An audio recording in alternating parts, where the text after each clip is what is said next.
In the Dominican order in our province, we have the tradition of receiving a name.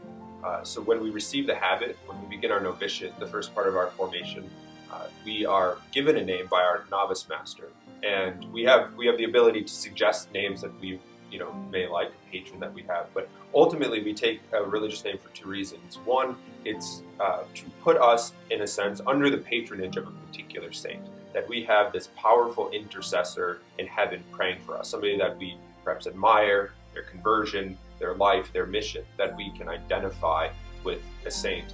And the other reason is because when we enter religious life, when we take the habit and begin to be formed as Dominican, we are renouncing our previous life, our life in the world. Not in the sense that it was evil, but that we're moving on to a consecrated life, something that's greater beyond us. So we give up what we wear, we give up our name, we take this new identity, in a sense.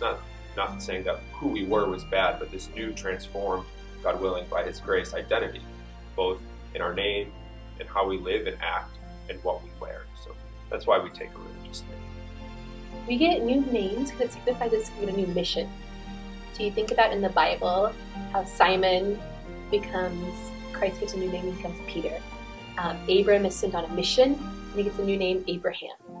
So we get a new name to signify we've been sent on mission to follow Christ and to bring the good news to Him. So I had a different name, and then I got the name Sister Bernadette Marie. I think even our name kind of signifies something about who we are, so that I have a great love for Mary and that she walks with us, and St. Bernadette as well, that she walks with me and she helps me to be the saint that I'm called to be.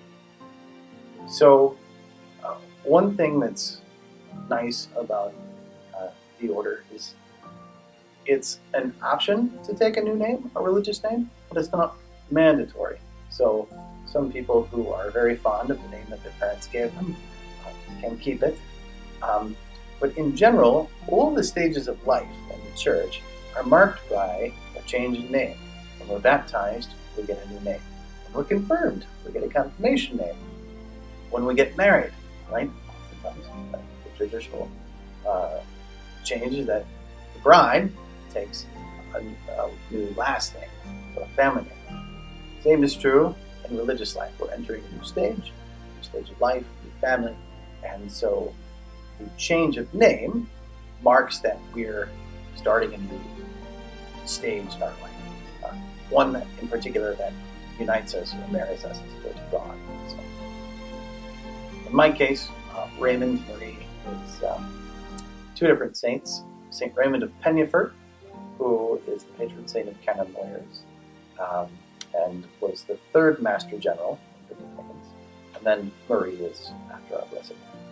In our community, we all get a name Mary, Maria in Polish, and our names are kind of like a sign of new way of life. So the same way you get your name at the baptism, but also the name you get at the confirmation.